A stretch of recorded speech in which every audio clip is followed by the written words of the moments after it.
예, 금요일 비하인드 뉴스 김혜미 기자 나와 있습니다. 김혜미 기자, 첫 번째 키워드부터 볼까요? 네, 첫 번째 키워드 전략적 꽃길 행입니다. 예. 오늘 자유한국당에서 당협위원장 1차 명단을 발표했습니다.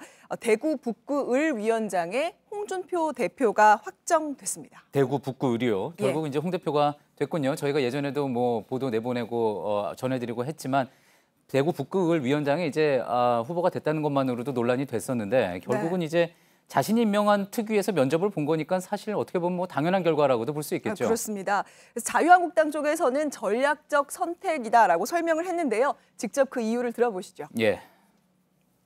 어떤 전략적인 선택을 하신 걸로 판단해서 홍준표 대표님은 지역 책임자로 이번에 선임하기로 하였습니다. 예, 근데 절대로 출마 안 하신다고 몇 번을 강조하셨습니다. 예. 네, 전략적 선택이라는 뜻을 또 생각을 해보면 그러니까 대구 경북 지역이 이 보수층의 핵심 지역인데 이번 지방선거에서 성과가 좋지 않으면 당이 흔들릴 수 있다. 예. 그래서 대표가 나서야 한다. 이런 뜻입니다. 예, 그러니까 이번 지방선거에서 뭐 대구 경북 지역의 도지사나 시장 자리나 자유한국당이 뺏기게 되면 어느 한 석이라도 뺏기게 되면은 흔들릴 수가 있으니까 본인이 나서서 그 표밭을 좀 다지겠다. 그러니까 응원을 그렇습니다. 하겠다. 그런 의미겠군요. 하지만 당에서는 당 내에서 곧이곧대로 받아들이는 분위기는 아닐 것 같습니다. 네, 그렇습니다. 이제 6월 지방선거 승리를 위한 것이라면 이 당 대표가 어떤 수장으로서 이런 꽃길이 아니라 험지를 가야 한다는 게 아니냐, 가야 하는 게 아니냐 이런 지적이 있습니다. 당연히 대부분 그런 지적들이 나오겠죠. 예, 그렇습니다. 대표적으로 김태흠 최고위원은 오늘 페이스북에요. 당원들은 모두 추위에 떨고 있는데 당대표가 가장 따뜻한 아랫목을 염치도 없이 덥석 차지해버린 꼴이다 이렇게 비판을 했는데요. 따뜻한 아랫목이라고 표현을 했군요. 네, 그렇습니다. 그런데 홍 대표도 조금 전에 페이스북에 또 글을 이에 대해서 올렸습니다. 예. 뭐라고 올렸냐면요. 눈앞에 날아다닌 날파리가 어른거린다고 해서 신경 쓸 여력이 없다. 내 길을 간다라고 응수를 했습니다. 어쨌든 홍 대표가 이번 대구행으로 당의 텃밭인 대구에서 이제 기반을 좀 다질 수 있는 기회가 됐습니다. 눈앞에 날파리는 김태흠 최고위원입니까? 추정이 그렇게 됩니다. 예, 알겠습니다. 네.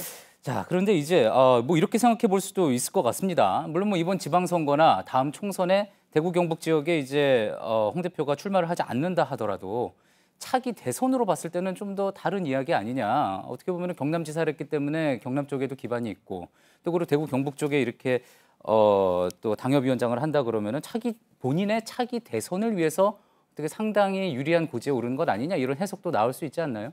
네, 그렇습니다. 뭐 잘 아시다시피 이 대구 경북 지역은 꽤 오랫동안 이 보수 정당의 지지 기반이 됐습니다. 그래서 이곳을 대표하는 정치인이 되면 당연히 대선 경선에서도 유리합니다. 그래서 박근혜 전 대통령 이후에 이 대구 경북의 맹주 자리를 노리는 사람들이 많았는데요. 지난 총선 때 경기도지사 출신인 김문수 전 지사가 이렇게 갑자기 대구에 출마했던 것도 같은 맥락이라고 볼 수가 있습니다. 뭐 결과적으로는 실패를 했지만요. 예, 당시에 이제 김부겸 현재 행안부 장관 내게 같이 붙어서 패했었죠. 네, 그랬습니다. 그래서 워낙에 이 지역이 믿는 지역이다 보니까 간혹 당내에서 이제 부적절한 발언들이 나오기도 했었는데요. 한번 들어보시죠. 예. 우리 새누리당 경상도 국회의원은 동메달이고 수도권 국회의원은 금메달이다. 항상 저는 그렇게 생각해 왔습니다. 예, 경상도 의원 당선 의원 입장에서 상당히 서운한 이야기였겠군요. 예, 그때 상당히 논란이 돼서요. 결국에는 이제 김무성 대표가 사과를 했습니다. 예, 그렇군요. 사실 뭐 홍준표 대표도 사실 자기 지지 기반만 챙기는 당을 본인이 이렇게 직접 비판한 적이 있지 않았습니까? 네, 그렇습니다. 홍 대표는 이제 경남지사 전에 서울에서만 4번 의원을 했는데요. 2006년 지방선거를 앞두고서 당시 한나라당이 서울시장으로 외부 인재를 영입을 하려고 하니까 이렇게 발언을 했습니다. 누구도 나가면 되는 지역에서 당선된 사람들이 당을 이끌어간다라고 비판을 하면서요. 우리끼리 영남에서 만세한들 무슨 정권 창출이 되냐 이렇게 크게 봐야 된다 이런 취지의 말을 했습니다. 예, 그렇군요. 과거에 이제 또 홍 대표가 서울 동대문 을에 출마를 했었죠. 예, 그랬습니다. 예, 그때 이제 했던 이야기가 기억이 나는 게 나를 버려야 당도 살고 나라도 산다 이렇게 이야기했던 걸로 기억을 하는데. 그런 이야기를 해왔는데요. 예, 어떻게 보면은 이번에는 뭐 내가 먼저 살아야 당도 산다 뭐 이렇게 해석하는 경우가 있을 수도 있겠군요. 어쨌든 어떤 면에서든지 전략적 선택이라는 이야기 나올 수 있을 것 같습니다. 네. 다음 키워드 한번 볼까요? 네, 다음 키워드는 3번의 경천 동지입니다. 이번 키워드는 먼저 좀 듣고 가겠습니다. 예. 그러니까 대통령 선거 과정에서 이제 알 수 없는 일들이 많이 벌어졌습니다. 사실 고비가 한 세 번이나 있었는데 아주 그냥 경천 동지할 일들이 벌어졌죠. 아, 예. 경천 동지할 일이 고비가 3번이나 있었다. 이런 이야기. 이거 2007년 이명박 대통령 이제 당선될 때 그 선거 이야기하는 거겠죠? 네, 그렇습니다. 한때 최측근이었던 이 정두환 전 의원의 말인데요. 그러니까 이전 대통령 정부, 특히 출범 때 관련해서 경천 동지, 그러니까 하늘과 땅이 흔들릴 만큼 아주 깜짝 놀랄 일이 있었다라고 주장을 했습니다. 구체적으로 어떤 일이었는지에 대해서는 밝히지 않은 거죠? 네, 사실 그게 핵심인데요. 정두환 전 의원 끝까지 이 라디오 인터뷰에서 밝히지 않았습니다. 그리고 사실 저희 JTBC와의 인터뷰 자리에서도 저희가 여러 차례 물었는데요. 본인이 입을 열면 세상이 복잡해지니까 참아야 한다. 이러면서 끝까지 언급을 피했습니다. 예.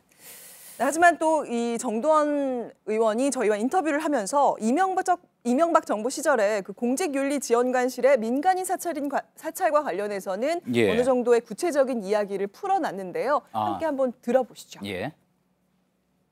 이거 저 같은 사람들 미행시키고 별의별 사찰을 다 한 거죠. 근데 사찰하는 방식이 뭐냐면 옛날에는 도청을 했는데 도청이 안 되잖아요. 미행을 하는 겁니다. 예, 이 사찰과 관련된 내용일지 어떤 내용일지는 좀 지켜봐야 되겠는데 이 정치권에서 보통 이런 경우에 이렇게 운만 띄었다고 해서 영원히 뭐 감춰지는 경우는 없고 대부분 드러나지 않습니까? 그렇죠. 자, 이 조만간 내용이 나올 것 같은데 정말 뭐 경천 동지할 정도인지는 계속 지켜봐야지 될 것 같습니다. 네, 그렇습니다. 예, 지금까지 정치부 김혜미 기자였습니다.